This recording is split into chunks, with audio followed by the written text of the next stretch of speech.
I'm saying to you that everything is overvalued and everything is subject to a shock. The biggest price in any economy is the price of labor. And so my speculation is if they were to weaken the yen, if they were to weaken the renminbi or the yuan, it would lead to further deflation in the labor pool. People would feel poor and bad things would happen. I'm pleased to welcome back Hugh Hendry, former founding partner and CIO of Eclectica Asset Management, currently the host of the Asset Capitalist podcast. Great resource for investor. You should check out the Asset Capitalist podcast, link down below. Hugh was on the show before the summer, a couple of months ago, and he has called for more volatility this summer. He's also called for a Fed pivot. We'll discuss that.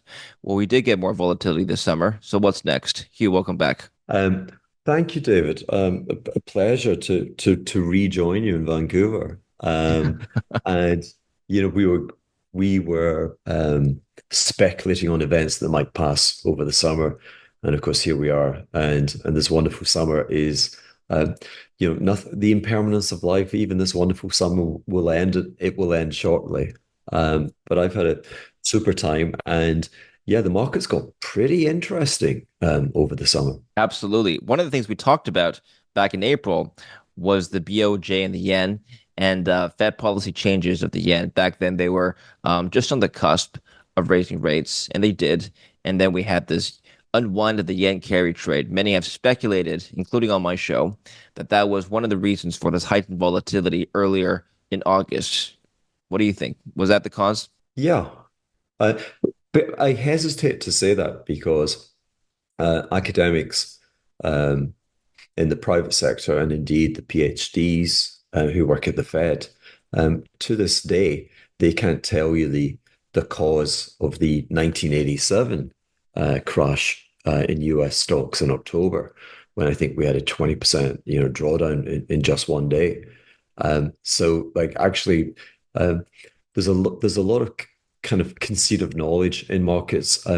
We think we know what happened in July, and it seems plausible that the Bank of Japan's machinations would certainly have been a catalyst. I have to say it was significant. I have to say I was surprised and possibly shocked that the Bank of Japan actually ended their zero interest rate policy, and they hiked rates by 25 basis points. And of course, they've been using a lot of their FX reserves to sell dollars to try and support their currency. And they've managed to pull it back, which is to say to strengthen their currency from 163 into the kind of the high 140s. I believe markets are like Greek drama, and there are several chapters in the unfolding drama, but that was certainly a significant event. Are the Treasury markets right now signaling any other significant event coming up? The 10-year yield in the US has fallen from above 4.5% now down to, below 4%. So it's been a significant move downward. What is that signaling to you, Hugh? Well, the bond market has, let's suggest it has been signaling. So it's been traded. We can certainly be coherent, and we can talk about facts. That it is a rare event when the 10-year Treasury and the Fed cash overnight rate, when they're inverted, which is to say that the 10-year yield is below where the Fed has indicated it would like interest rates. And we call that a curve inversion. Normally, you would demand uh, an extra yield for the 10-year because you've got so much more time, and the price should be, it's risky. We don't know what's going to happen tomorrow, and never mind, in 5 years' time. So that's it happens, and it typically happens at moments where the bond market and all the thousands, if not millions, of people who have to trade and hedge interest rate expectations. It coincides when people are, if not fearful, but they're mindful that when the Federal Reserve hikes rates substantially, that something breaks, and that we it typically takes us into a recession and a slowdown, and that is a positive environment for the performance of bonds. So that it's been indicating a slowdown and perhaps a kind of shakeout in risk assets for the last 2 years. So whilst it's got a good track record, the timing of that and trying to monetize the wisdom of the bond market is certainly a challenge. But we're perhaps getting into the end game of the bond market and the inversion and the speculation about tumultuous events. If tumultuous events are to happen, I would say to you that they have to happen now. It's like the next 6 to 12 months is where we might see a fallout across the board. We might, like if it hasn't happened, I certainly don't want to be sitting here in a year's time telling you that we're really really close now. That idea would be timed out. So it's now or never, baby. Now or never for what? Getting long bonds, or what are we discussing here? Hmm. What are you referring to? Um, so we were talking about, we jumped from the Bank of Japan Yeah. to the US. We've talked about the weakness in the yen. And so there are always competing narratives to try and get a glimpse of what happens next. One narrative is that the yen weakness has been a function of the interest rate differential. So the Fed's targeted rates just now are 5.25 to 5.5, and Japan sat there at zero. And so that gave birth to headlines about a yen carry trade, where you would borrow in yen at zero and you would put the money into the US, and effectively you'd be selling yen and buying dollars. And so that narrative would say that now that we are speaking a week after the Jackson Hole um, uh, coming together of global central banks, and the Fed has very clearly indicated that they will actually cut interest rates in September. So we missed July. I was suggesting July was possible, but it almost certainly now September. So there's a narrative that the yen can um, pull back from the brink and strengthen further, perhaps down to kind of 120 or so. Before we continue with the video, I'd like to take a minute to talk about investing during volatility.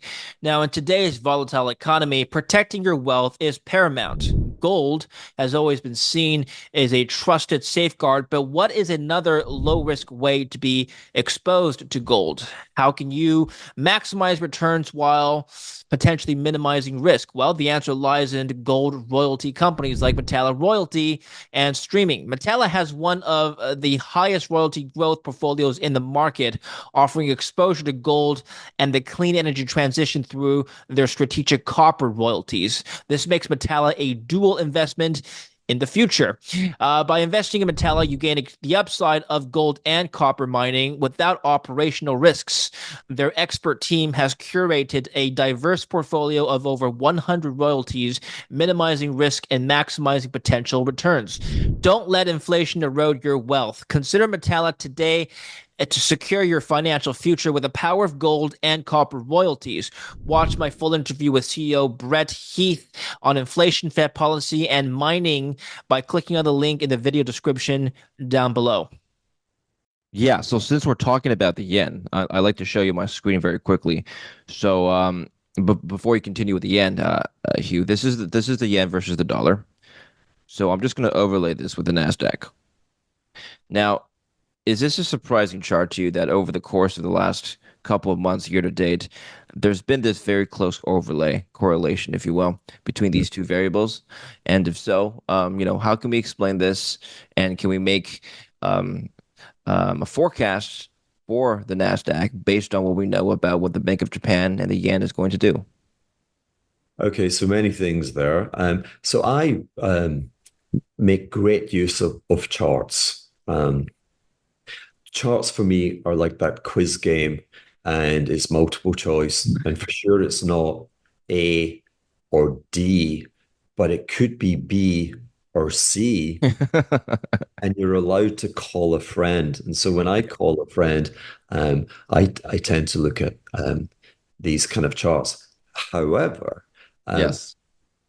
What are you showing me there? You're showing me, is that 1 year of trading data? This is only year to date. I'm just Year to date. actually, Okay. if you go back prior to this year, this relationship doesn't always hold. Like as you can see in prior months, last year, for example, they moved in opposite directions. So Hmm. this year, it seems to be that they've kind of moved in tandem. But I don't know if this is a recent development. I don't know if this is a coincidence. I don't know if they're both reacting to something else.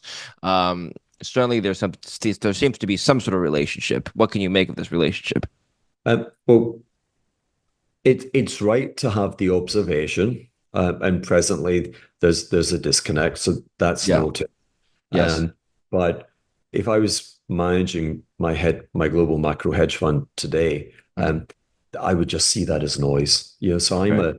a data junk. I'm greedy. Like I want to see like all of the data from like the last 30, 40, 50 years. And Yeah. I look at periods, I examine. I find trying to observe uh, patterns between risk assets in this manner, and I guess you're observing a divergence, and you're saying, do they reconverge? Is there a profit opportunity, or will they continue to diverge? Um, I wouldn't really trade that. I'm just worried about how we could we can use charts to explain and glorify quite a lot of narratives, but for me, there's just not enough data there. I largely ignore that, but again, there's you.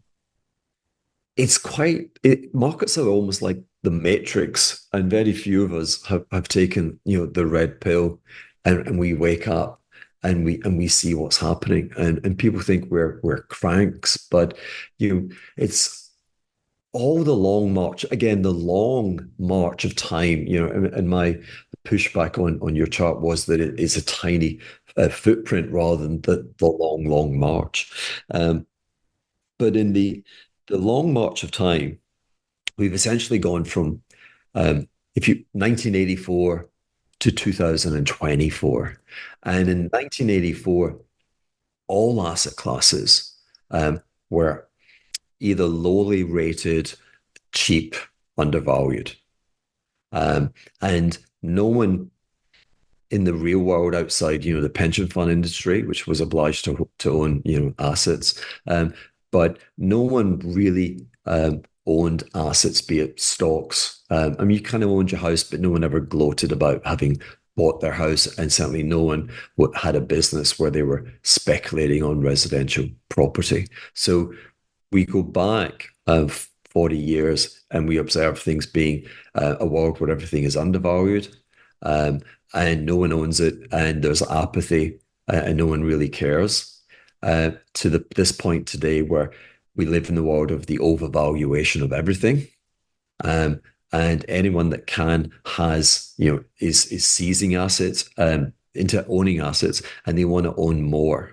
And the kids who don't have anything, they're desperate to buy something, and typically that's Bitcoin. So there's kind of two bookends, if you will.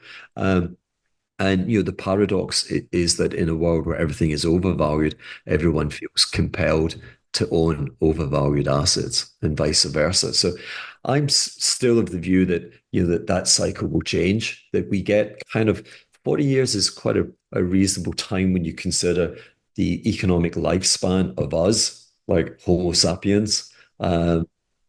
We as we're at university, and it's maybe our mid-20s before we actually have the opportunity to accumulate some form of savings, and then we have a lifetime of accumulation, and you need 40 years in order to kind of delete the memories and the prejudice, of the last time we swung, from overvalued to undervalued.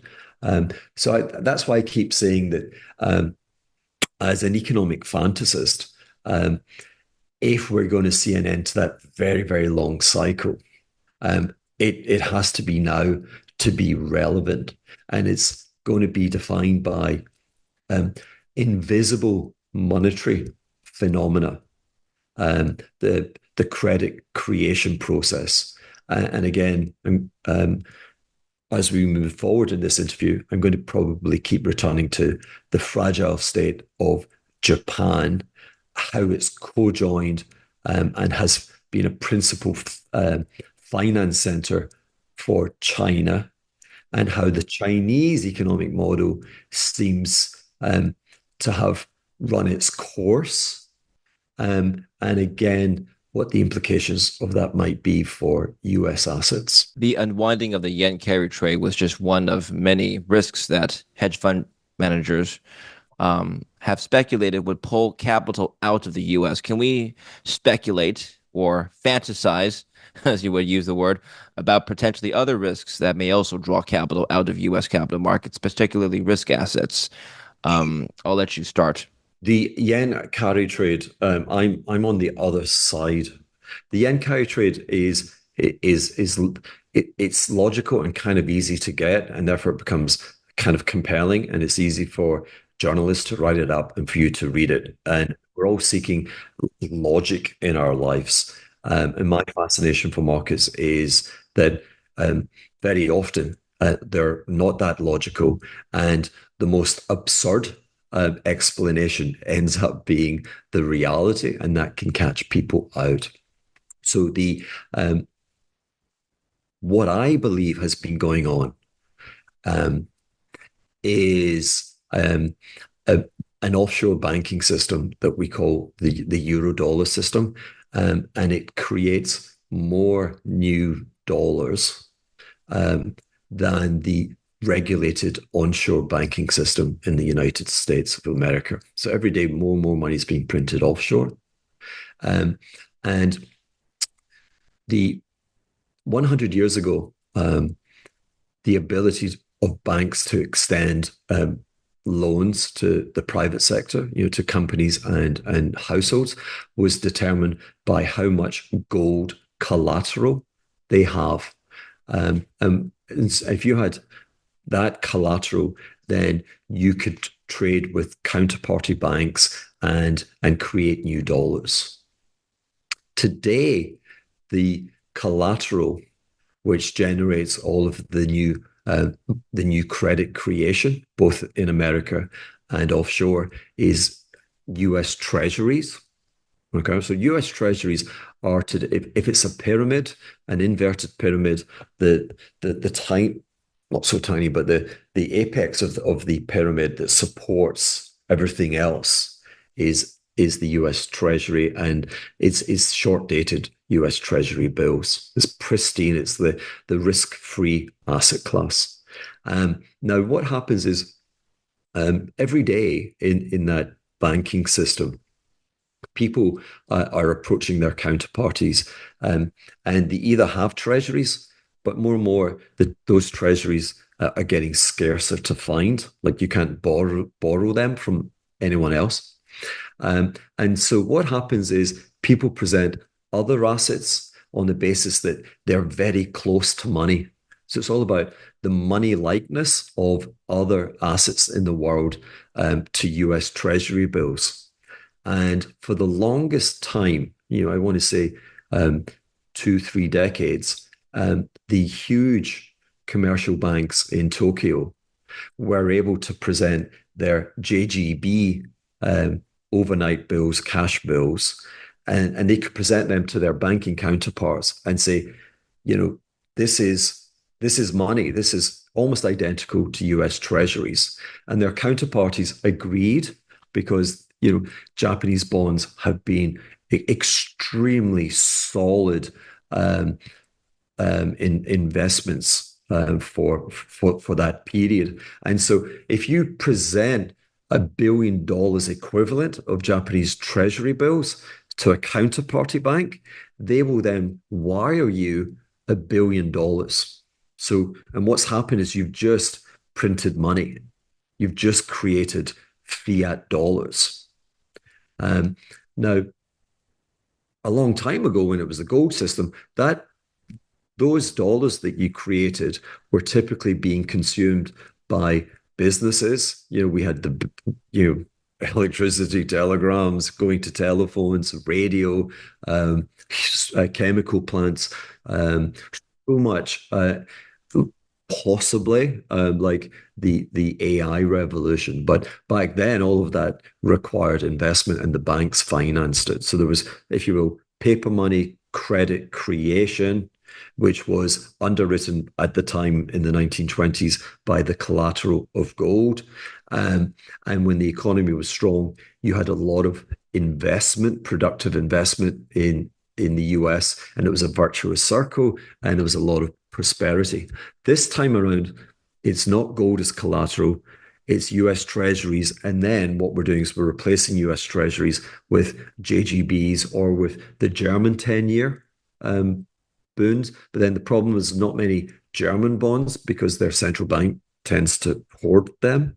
And so people then accept Italian 10-year securities for their closeness to US Treasuries. Okay.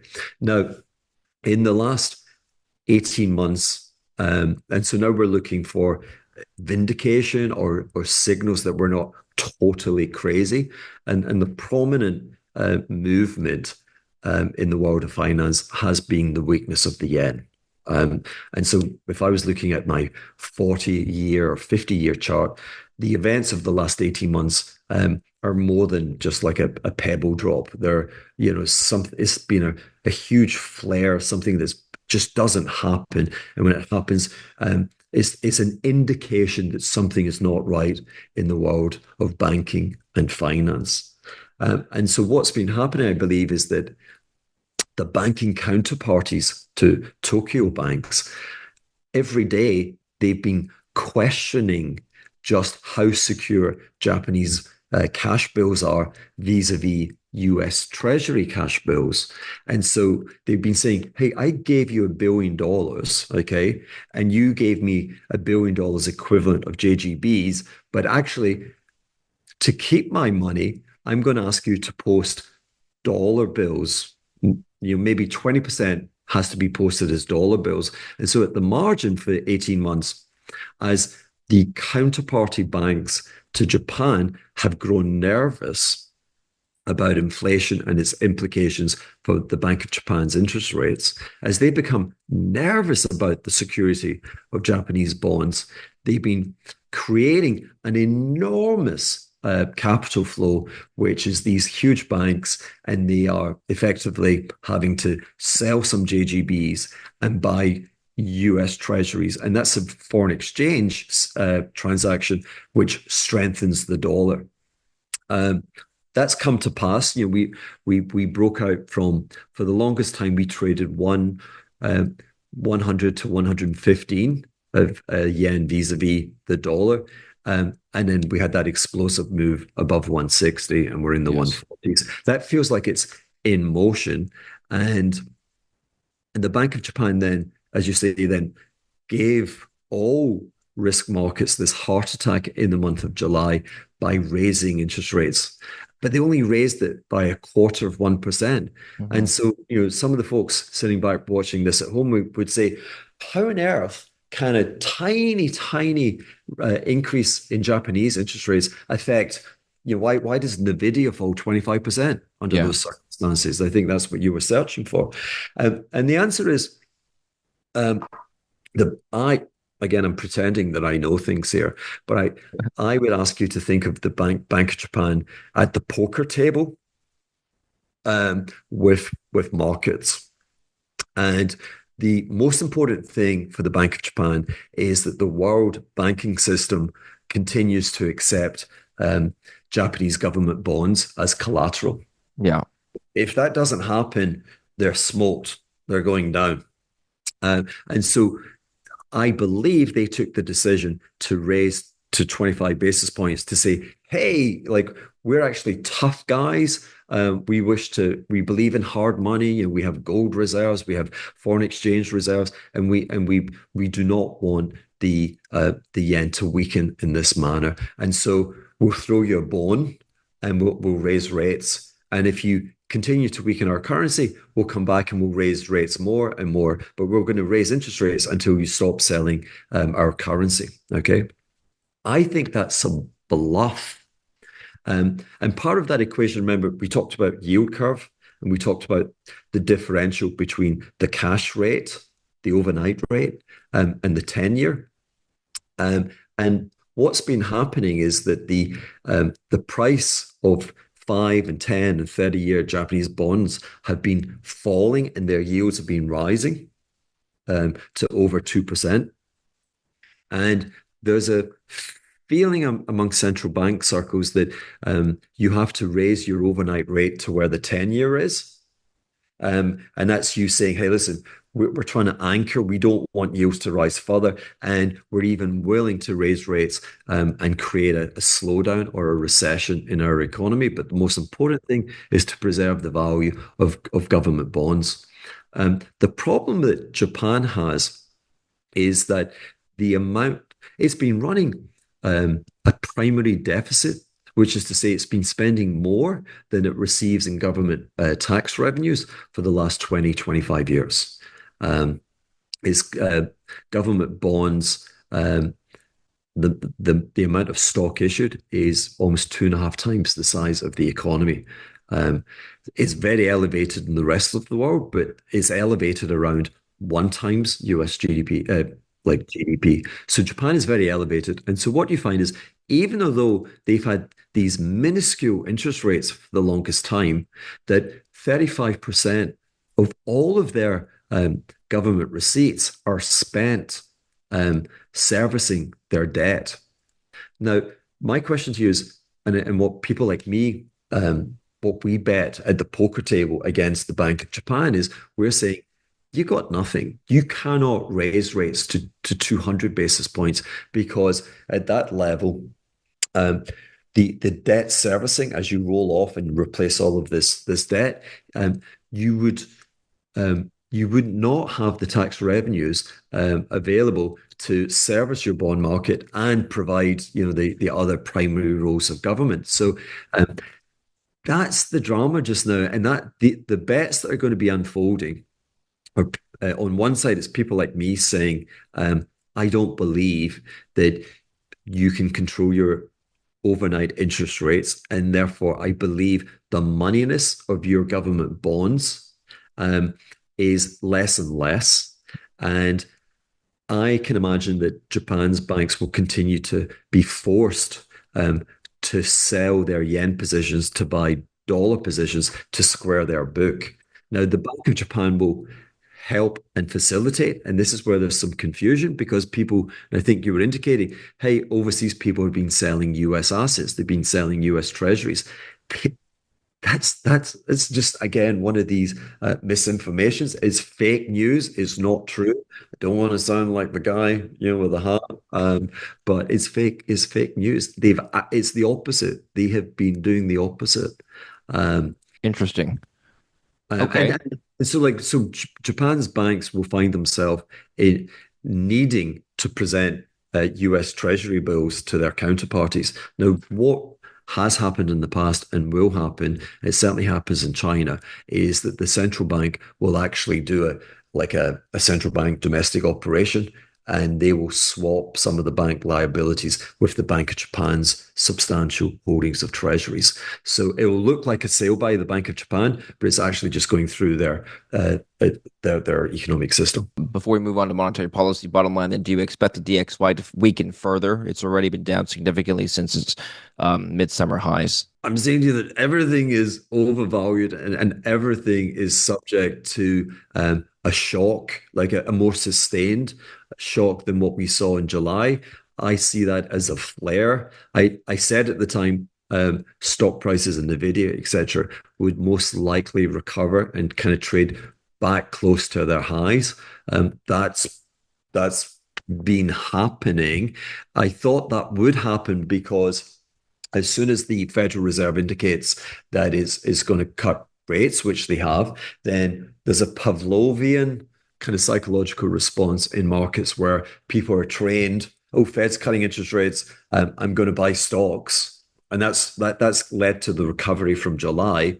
But I think moving forward, as the Fed cuts rates, I think they'll cut them more rapidly, and I think they'll do so because the economy might decelerate rapidly in the US, and it's unraveling in China, and it's unraveling in these giant trading economies like Germany. So what seems like a great thing, the Fed cutting rates because it's achieved its mandate, is it may turn into, oh my God, the Fed's broken something and they're cutting rates to save the world. And that's the environment where people will feel uncomfortable owning NASDAQ stocks and all stocks, if you will. You okay? So in April, when you were on my show, you had discussed the possibility of a Fed rate cut by July because of economic shocks. Well, let's review that. So the Fed didn't cut in July, but the ECB did, the Bank of Canada did, the Bank of England cut in August. So you weren't technically wrong about a monetary policy pivot. It just didn't happen in the US yet, but it is baked in the cake, more to, so to speak, that a Fed cut will come in September. So one or two meetings late on that call. But technically speaking, other central banks have made a pivot like you had talked about. Why is it that the Fed is behind relative to its peers? Being behind, it sounds like its peer group are It's about not a race. I just, and the other guys, it's not like they're getting it and the Fed's not. Um, right. it's simply a function that the US, and again, we were talking about uh, the inversion of the US government bond market, where 10-year yields are below cash yields. But they've been like that for 2 years, and people have been procrastinating a recession, and the economy just got stronger. So the Fed, if you will, is behind on the basis of cutting interest rates because the economy um, has been so profoundly strong, and it's been so profoundly strong owing to the fiscal government spending that came out of COVID. That so the Fed would be the last one to cut, and now now they see evidence of the U.S. economy slowing down. The question is, will it slow down way more rapidly than they anticipate? That would knock stock prices. Let's talk about Fed policy. So this is a chart that people have been talking about quite a bit. Let me just share this with you. What are your expectations for how markets will react to a cut in September, assuming that the markets are correct that we will get a cut in September? And the FOMC has stated that it is likely that's going to happen. This is the Fed funds rate going back all the way to 1955. And in prior Fed pivot cycles, we've seen that a recession has typically followed. There's been a few exceptions. The mid 80s was an exception. But in most other cases, whenever the Fed cuts rates, they're doing so into a recession. Do you think this time is going to be any different? Well, that's what I was just suggesting that Yeah. the the Pavlovian response initially is that the Fed cutting interest rates, logically, then that should take some economic risk away. So the Fed's no longer tightening and it's seeking to loosen policy. And so people would take comfort from that and they would come and they would buy equities. I'm saying to you that the rally that the substantial, we're pretty close to all-time highs again in US equity markets. And that's a function of the markets listening to the Fed and the markets now being able to, with clarity, to say federal interest rates have peaked. They're going to be cut in September. And so the initial reaction is kind of like job done, job completed. Inflation seems to be under control. The unemployment's still modest, but there are lots and lots of more than anecdotal evidence of, if you will, a gentle slowdown. And so the big question now is it Goldilocks? And it's almost never Goldilocks. Or is it that it's a bit like bankruptcy. It's slow, slow, slow, and very, very rapid. And Yeah. it's a bit like trying to slow the US economy to control interest rates by a group of bureaucrats in Washington with lots of PhDs. These are not my people. And they're trying to navigate this $25 trillion economy. And it feels like slow, slow, slow. And then suddenly everything happens so rapidly. And so the environment where things happen rapidly and the economy really slows down, or there's a big blow up in a very significant, systemically important bank around the world. These are events where the Fed will be taking rates really low, and the stock market will be falling as the Fed cuts interest rates. So there's two ways it goes. It's they've done an amazing job That's scenario one. They've done an amazing job. They create Goldilocks, and we can continue this kind of the endless rise in the overvaluation of everything, or it's the prevailing modus operandi, which is they thought they had this covered, but actually they broke something, and with all of the debt that we've amassed in the world, then we get a volatility event and we get possibly 30-40% price correction. So you put your money down and you pray to Almighty. Well, I did hear on my show recently, in fact, just today, that the stock market in the US is repeating 2007. I'll let you evaluate that to see whether or not that's true in your opinion. Certainly, from a technical perspective, it looks similar in action, and from a monetary policy perspective, keep in mind that 2007 was when we got the first Fed pivot before 2008. The Fed cut rates before the Lehman collapse. Are you seeing any parallels to 2007? Yeah, yeah, yeah, yeah. And again, to be repetitively boring, um, this occurrence of the 10-year US Treasury having a yield below the Fed funds, um, that's happened before. It's typically um, prolonged because you'd imagine that that'd be a very short occurrence. It's typically a year to 2 years, so that matches the previous periods that you were suggesting. And I was a very active risk taker in 2007, 2008. And you're correct. The federal, so I had a huge fixed income book, and we were going into the September FOMC meeting. Um, and we were getting more and more evidence of problems in the global financial system. We'd seen the bankruptcy of a British bank. We'd actually seen a deposit run. We'd seen all those pictures. They'd been flashed around the world. And there were a few French and European banking institutions that had funds that they were having to gate because their mortgage securities were beginning to reprice to reality. But the U.S. stock market was making an all-time high, and so we were saying the Fed can't possibly cut. In my naivety, let me let me say it again. Let me say something very naive. The Federal Reserve cannot possibly cut interest rates with stocks at their all-time high. Okay, wrong, right? The Fed cut interest rates, but the all-time high was the market anticipating that correctly, and then thereafter the Fed.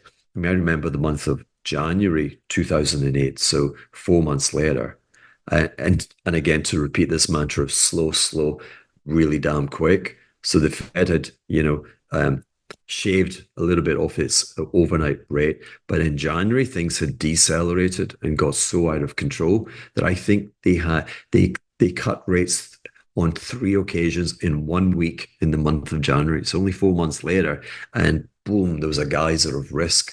So that's we don't know. My prejudice, my suspicion is it could be closer to equity prices kind of peaking here, and over the course of 4 to 6 months, the Fed will be having emergency rate cuts. Over the next couple of months? You mean beyond what was already priced in from the markets, which was starting in September and then a few more going to Yeah. 2025? So again, if we were to vibe with the precedent of other momentous moments, Yeah.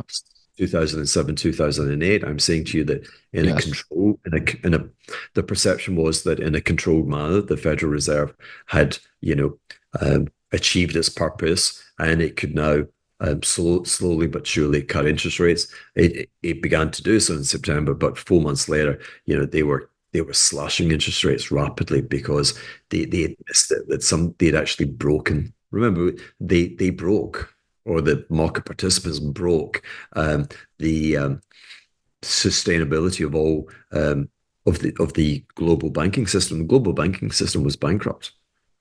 Um, so when the Fed um, it is very tight, and it has been very tight for the last 2 years, history suggests that something breaks and that the Federal Reserve will be. If you look at what the market is pricing in for Fed funds over the course of the next 12 months, I think the market's wrong. I think the Fed will be in a race to really get interest rates very low. Can we expect rates to fall down to zero as they've done in? prior recessions? There are scenarios where that is feasible. Um, you one of my so I try and conceive of you know contentious narratives that could go on to become the accepted belief system. That's where you make money. You make money from being kind of John the Baptist and saying, there's the savior guy's coming, and then he comes, and first of all, like they think you're a heretic and crazy, and then you are the accepted belief system.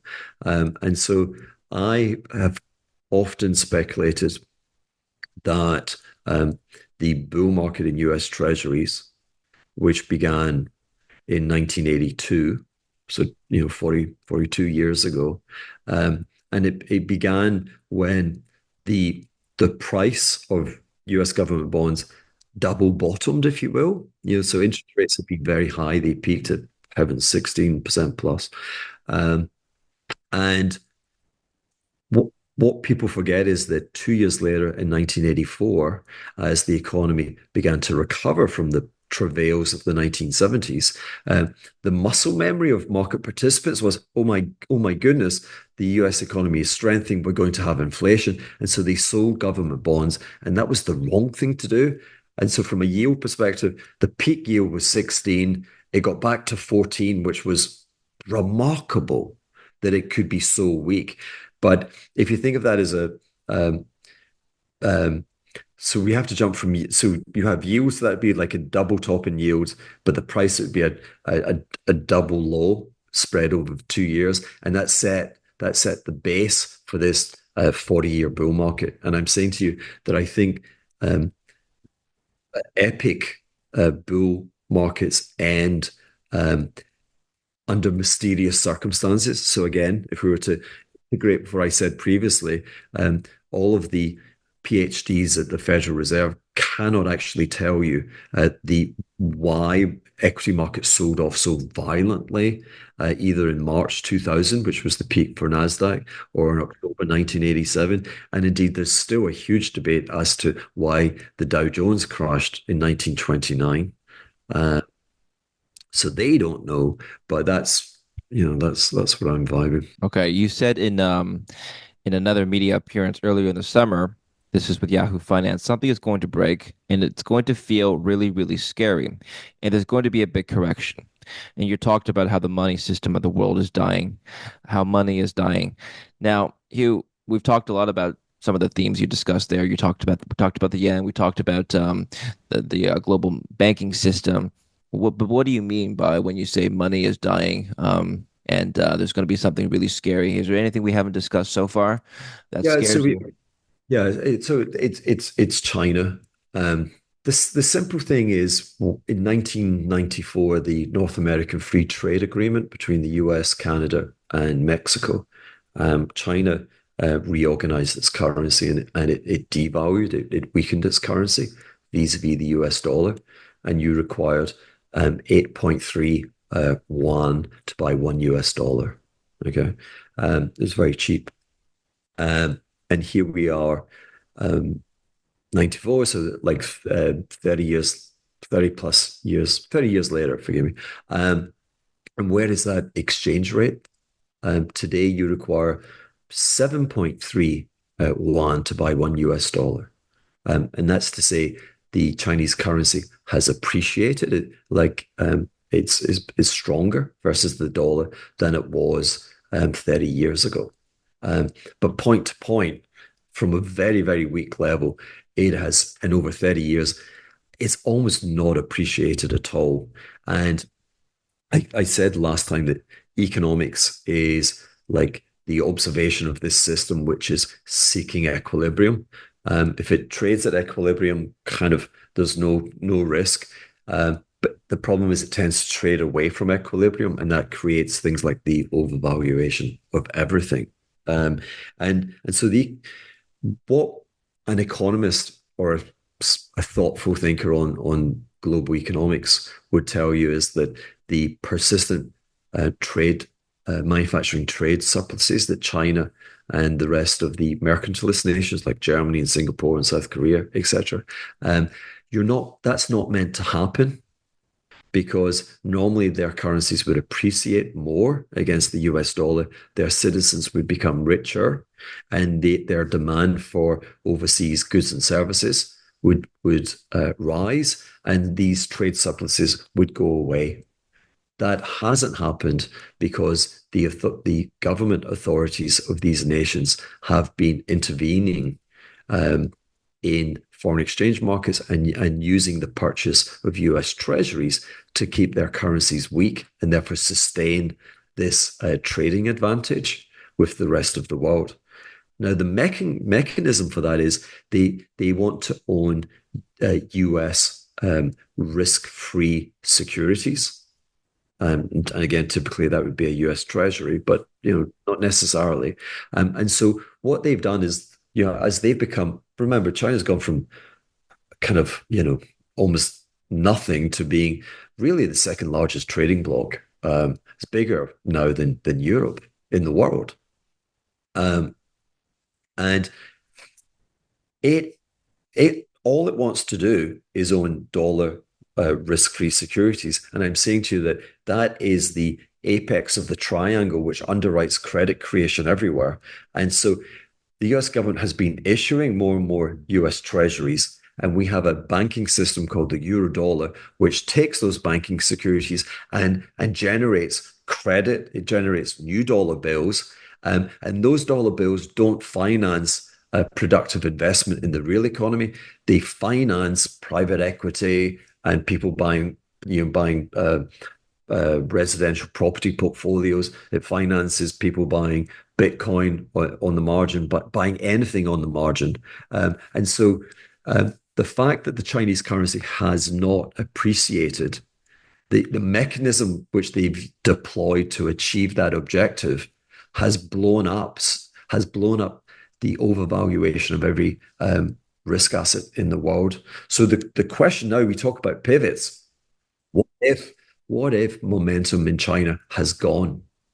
Um, you know, they they really have to they kept it together so far because 1/3 of their economic growth each year was coming from having a property bubble, and the construction of all of these empty residential units was obviously employing people. It was purchasing steel, and so that it was feeding into economic growth. That's resetting almost to zero in terms of its contribution to GDP growth. And to fill it, they would prefer to fill it with more manufacturing, onshore in China. And that requires more and more exports to Europe and the rest of the world. Now, but that's happening from an elevated point where, like Europe, the export of electric vehicles into Europe could obliterate like the largest industrial grouping on the continent. And so the European authorities have allowed the Chinese to grab 10% of that market. Will they allow them to grab 20 or 30 and actually lead to the bankruptcy of national champions? Very unlikely. And so you're seeing the rise of tariffs. And of course, in the US, the prospective Trump administration has said that they would put a 50% tariff on the price of everything coming out of China. So if all of that happens, um, how would the Chinese respond? Well, they might respond by weakening their currency. It's trading at 7.3 and it may weaken to 8.3 or 9.3. Now, in that environment, because you were saying, hey, could the Fed go back to zero?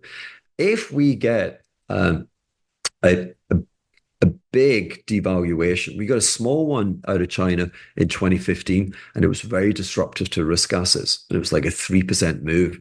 But imagine we got a 15 to 30% change in their currency. Where if you play with the currency, other prices within the economy have to change. And the biggest price in any economy is the price of labor.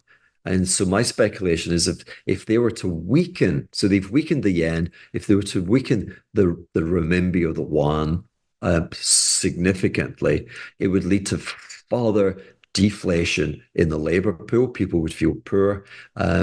And bad things would happen. But that's an environment where the Fed would be at zero and stock prices might be down 60%. Okay, that is one scenario. Well, can we talk about how the ongoing tariffs war with China may impact the economy here in North America, and perhaps also impact the markets? Just today, it was reported Canada imposed a 100% tariff on imports on Chinese EVs. This follows what the U.S. has already been doing, and surely the Chinese will retaliate in some form with Canadian imports. I mean, Canada is a very small market for China, but still, this is politically symbolic, I think. How is this going to progress?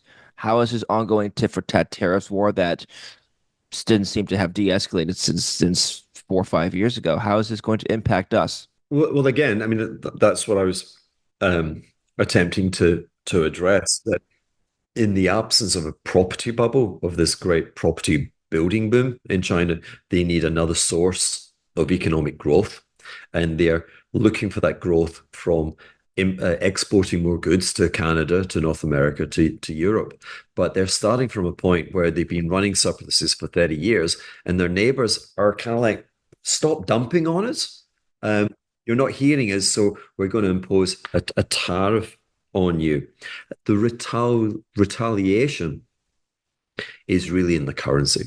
The retaliation where it would be really nasty. I mean, if there was a Trump administration and they do 50% across the board, um, and I'm a Chinese bureaucrat, I'm going to reset my currency to nine. Yeah, I'm going to really weaken my currency, and that's how you take out the potency of the tariff. You just reprice the dollar renminbi exchange rate. Now, what the other thing you have to remember is that the most vulnerable economy under that scenario of tariffs and a global economic slowdown, it's actually the creditor nation. So if we go back to the late 1920s, the US was the China of its day. It was exporting to the rest of the world, and domestically, it was booming. But in Europe, the economy was almost in a depression for that period of time. And the UK was really struggling. And so it was the UK that walked away from the gold standard. And through the 1930s, the UK economy improved. Its growth improved vis-a-vis the 1920s. But the US went from like being on steroids and it collapsed into a depression because all of the marginal demand disappeared, and it was so dependent on the rest of the world. So China's actually the most vulnerable, not the weakest, but the most vulnerable, and that's why I think they will have they the final recourse will be to revalue their exchange rate down, and so Okay, now so if the politicians, forgive me, but if the politicians wanted to rectify the situation, if they wanted to change the course of economic history and actually guide it and be responsible for it, rather than it happening by accident and happen because we have a stock market crash, what they would do is they would not focus on tariffs on goods and services, but they would focus on a tariff on capital flows. So the US runs a deficit with the rest of the world on goods and services, but it runs a huge surplus in terms of exporting um, uh, real assets, financial assets, i.e., the rest of the world buys US assets. The US could seek to close that or to impede that by having a tariff, which is a withholding tax on security holdings by sovereign nations elsewhere. Now, that doesn't happen because Wall Street doesn't want that to happen, because the US having this very open and large capital surplus has bid up the price of Wall Street, and it's made everyone on Wall Street very rich. And the people who are piling all the money into the presidential campaigns, guess what? They all made their money from stocks, and so they're keeping the politicians on check, and they're saying, we don't want this. Do do do tariffs on goods and services, but it won't change. If that policy itself is not a fix, and it can easily be um, responded to by a change by the Chinese in their exchange rate. Prime Minister Justin Trudeau also announced that they will impose a 25% tariff on Chinese steel and aluminum. He said actors like China have chosen to give themselves an unfair advantage in the global marketplace. What unfair advantage is he referring to, Hugh? So this is good. So it's all circular. So let's go back to what I was saying about the NAFTA and the Chinese exchange rate was 8.3 to the US dollar, and NAFTA was 1994, and here we are 30 years later, and that exchange rate has barely moved. Okay, so the unfair advantage that Trudeau is, and I can't believe I'm quoting Justin. I mean, you're getting, yeah, I think the last time you were quoting Goldman Sachs. I mean, what's going on, David? Like, Goldman Sachs, Trudeau. Oh my God, let's get some John Galt. Like, where's Ayn Rand? But anyway, the We can quote Ayn Rand next time if you like. I'll pull up but some that's Ayn the Rand. unfair. It's the Yeah. exchange. It's the exchange rate and the mechanism which they've used to achieve a non-market price, which has blown up a credit system which has financed asset price speculation and which has led it into this theater of the absurd where everything is overvalued. This leads to my final subject, which is geopolitical tensions. This just came in from the Financial Times. I'll just read the first two paragraphs here. So, top defense contractors set to rake in record cash after orders soar. The world's largest aerospace and defense companies are set to rake in record levels of cash over the next 3 years. The leading 15 defense contractors are forecast to log free cash flow of $52 billion in 2026, according to analysis by Vertical Research Partners for the FT, almost double their combined cash flow at the end of 2021. Five top U.S. defense contractors are forecast to generate cash flow of $26 billion by the end of 2026. In Europe, BAE, Rheinmetall, SAB, all jumped by more than 40%.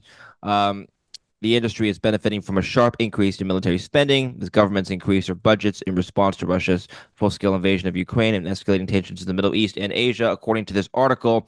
Hugh, should investors be preparing for war? Well, there is. I mean, there is war. I mean, like Ukraine is More is war. Ukraine is plunging deeper and deeper into Russia. One thing is, I answer that then because you've got your little chart package. Yeah. Okay, so when we read something, the curious macro mind says again, let's call a friend. Let's bring Yeah. up. Could you bring up a chart of the one of the large U.S. defense contractors? Can we Sure. look at the price performance of that over the course of the last 5 to 10 years? And let's see if we can observe um, confirmation of these surging cash flows. These stocks should be outperforming on the basis that they're That's it's that's a good point. just Excellent, just excellent lucked point. out. Let's take a And look. what, Yeah. and what I'll respond to is I can remember almost two years ago. I was sitting here in St. Bart's. I was at the wonderful Hotel Eden Rock, and I was with an absolute investment legend.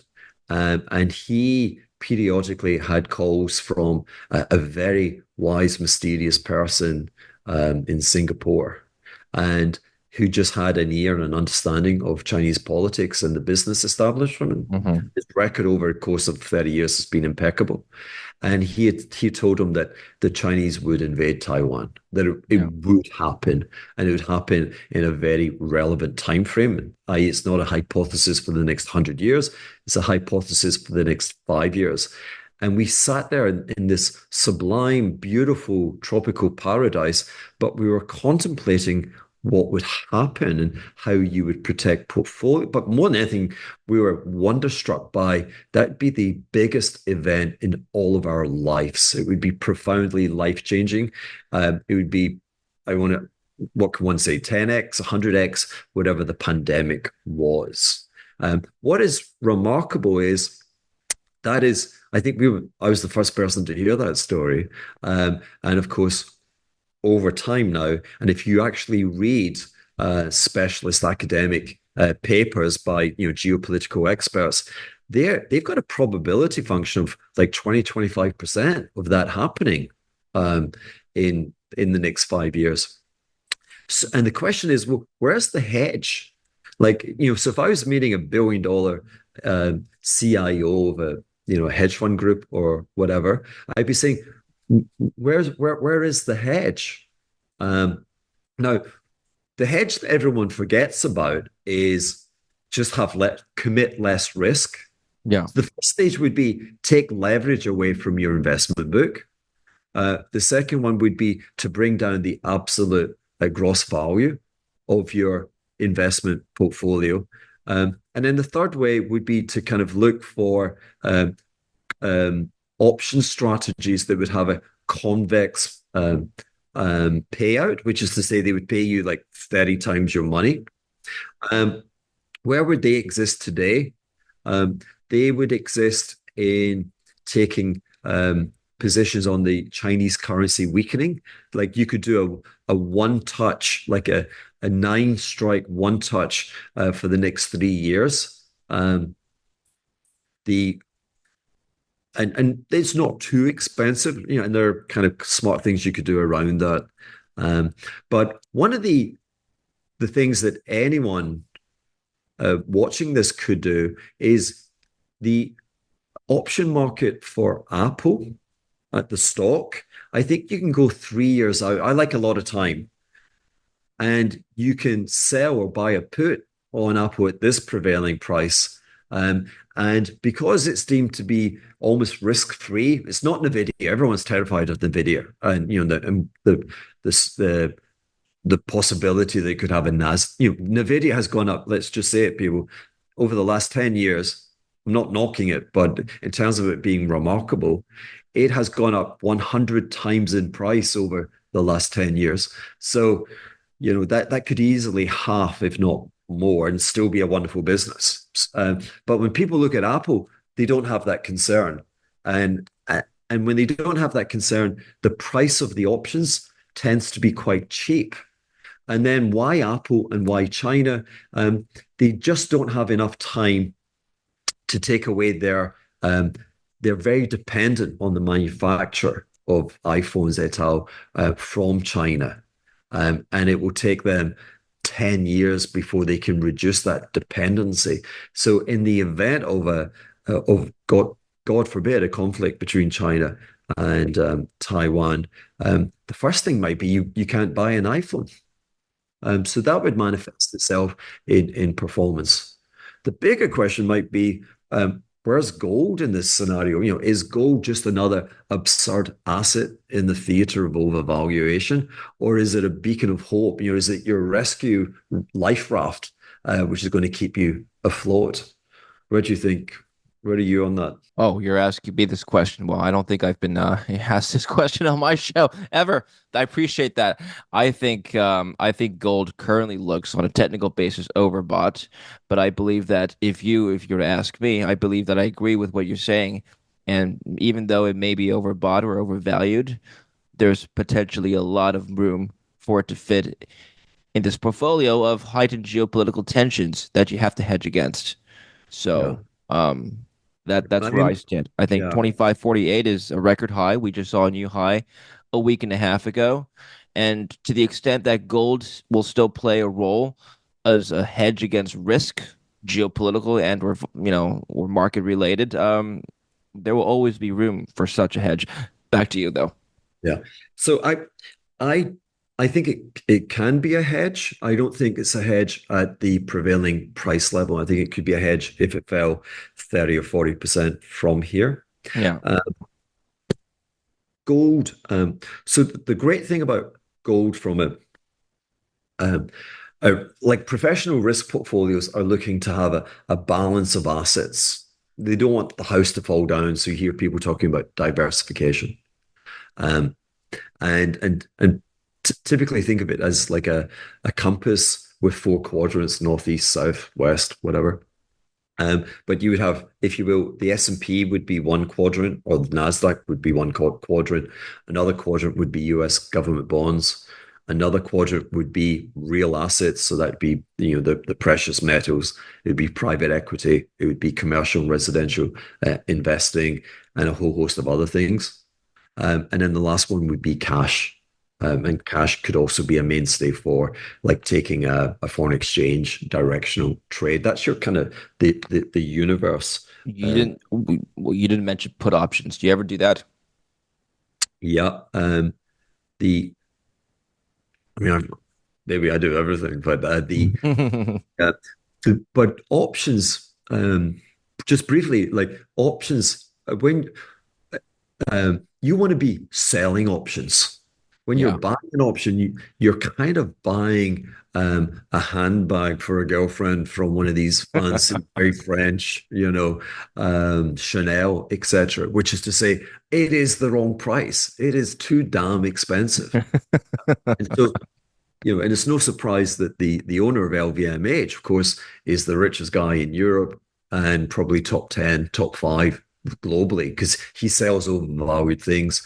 And it's no surprise that Ken Griffiths at Citadel is one of the richest guys on the planet because he sells overpriced options. So regardless if you're buying calls or puts, kind of what people tend to try and do is, well, certainly my strategy is I try and as cheaply as I can, buy a lot of time, uh, and then I'm trying to create premium. I might be selling puts or selling calls on the same instrument, but over kind of very short time intervals. And if I do it well, I may actually end up the long dated option. I may be able to get that at almost zero cost if I can trade and sell the puts and calls in the short term. Anyway, Let me end on this question, Hugh, and then I'll let you go. Thank you very much. It's been a great talk.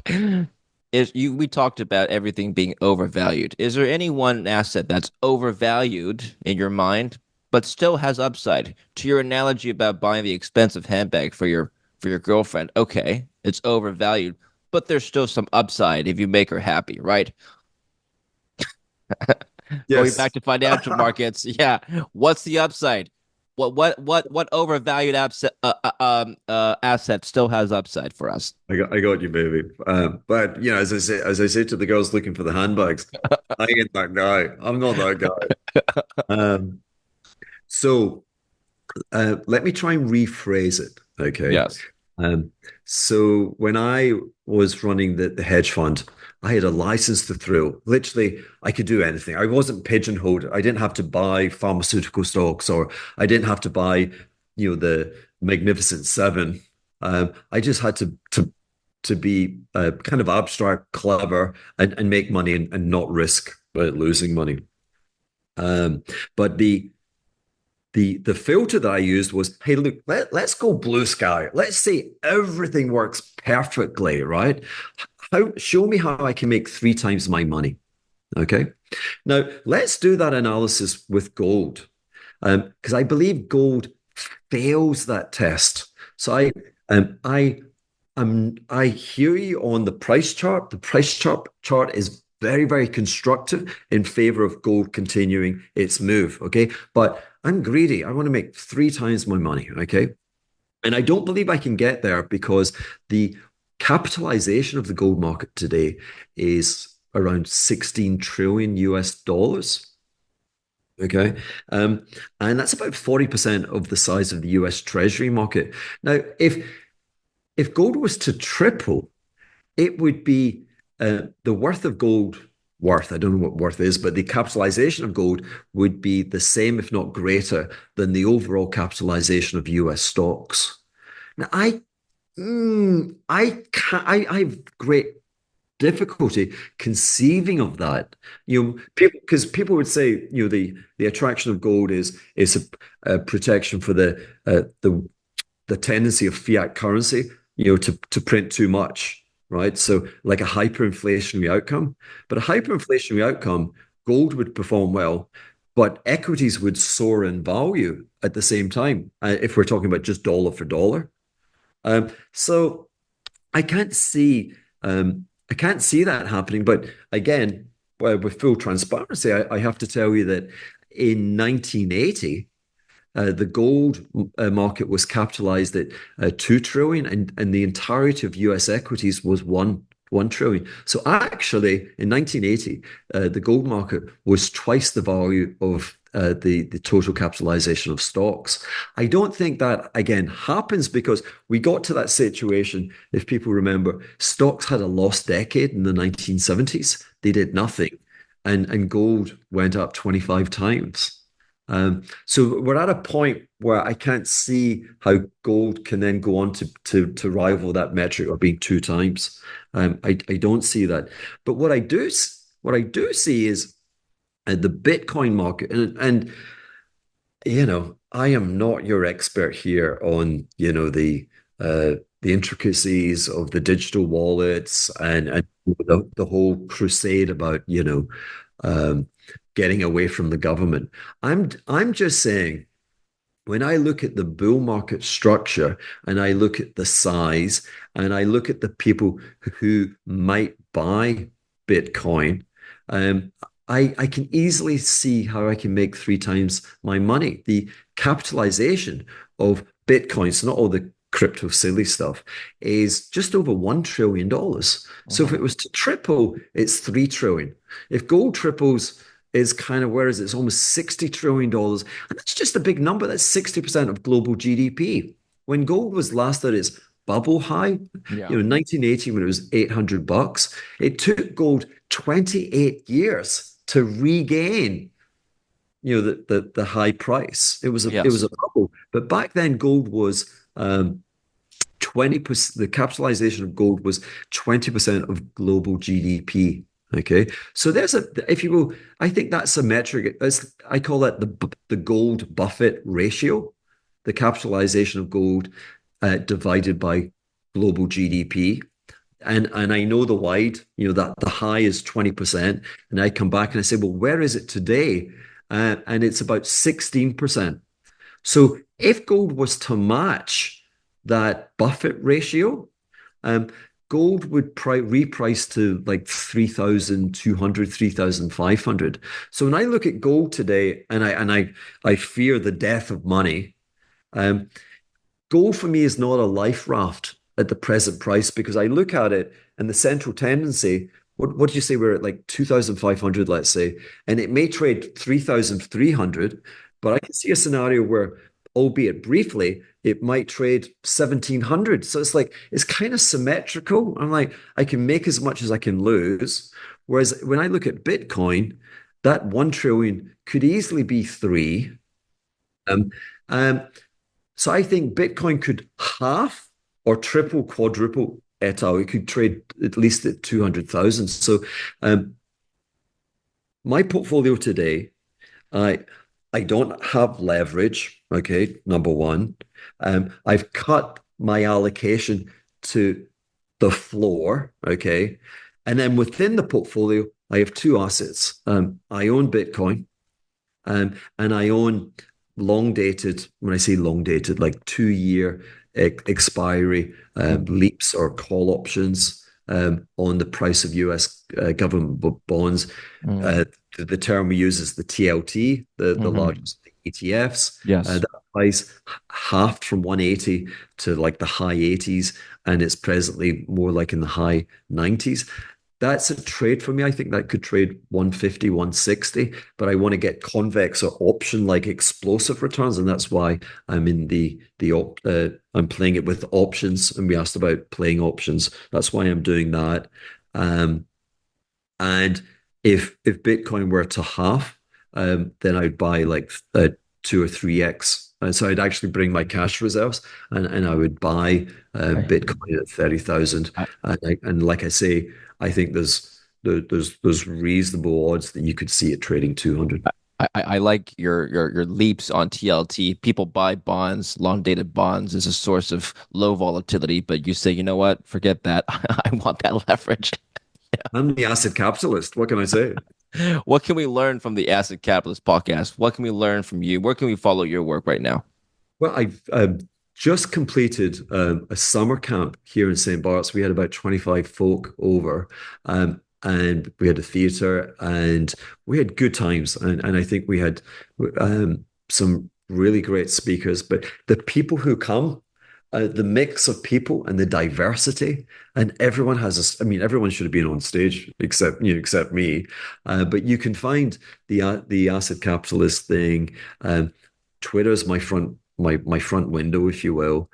We have a Patreon and Substack, and I'm as the summer gets comes to an end, I am I'm going to be creating acid capitalist TV. And if you want to see the future, you want to see the future, you got to get high and you got to tune in every day. And I'm going to kind of try and elevate your senses and like maybe go through some of those newspaper articles. And then what I say, defense contractors, let's look at the price. If we had got that chart, I'm sure you might put it later. Um, the performance of those defense contractors has been mixed. Well, let's just take a look right now. We don't have to go through all of them, but I have it. I have one of them ready as you were bringing it up. Lockheed Martin. So year to date, under slightly outperforming No, the give me no SPX. five minimum 5 years. Let me see 5 years. 5 years, it's underperformed the S&P 500. SPX up 92%. Lockheed up 47%. It had a And then big surge recently, right? Because probably of the news, geopolitical tensions. Did you want to see more years? can you do the all data? I'm greedy for data. All data is since 1995, right? SPX up 1,000%, Lockheed up 2,000%. So it's been wow. Who knew? Selling stuff to the U.S. government is quite a good business. So I think there's confirmation in that chart that these businesses, particularly the American ones, yeah, there's a big economic moat, right? Like they're not going out of business. All of the governments around the world now have this mandate to spend more. And in good times it seems to perform well, and now we're going Yeah. into an exceptionally good period. What my eye is drawn to the 2008, where obviously would be the high, and then Mhm. we get that. You see that, so we then move forward, and it takes what 6 years to 2014, and we take out that high, and then we go Yeah. forward. That's a chart pattern that I'm going to be taking through my subscribers, because the fortune that I made was looking for businesses which had a price barrier, and maybe Mhm. 10 years, maybe 15 years, they could never trade through the previous all-time high. If we think of gold, it took 28 years where $800 was the high. It took oil, I want to say the best part of 25 years to break the price barrier of $40. But my goodness, when it breaks, it's a geyser, and you want to be there because the market's telling you this baby's about to rock and roll. And that's where just owning positions, if you can have judicious timing and you know what to look for, you can end up actually understanding the world by finding these chart patterns. But defense looks good. Yeah, we can go through the rest of the list next time. But I'd love to do an episode with you where you just show us how to do charts or analyze charts. But you have a service for that as well, so we should check that out. Thank you very much, Hugh. I appreciate it. Make sure to check out the Asset Capitalist podcast down below. And when does your new TV show come out, Hugh? I don't know. September, Okay, September, September. you'll let us know. You'll let us know. All But right, let's do Hugh. that. Let's do the chart show. That'd be fun. I'll Yeah, give you a glimpse into like the machinations of my mind. But David, yeah, always a pleasure. yeah. Always a pleasure to have you. I really appreciate you being so generous with your time. Thank you, and thank you for coming back on the show, and thank you for watching. Don't forget to like and subscribe.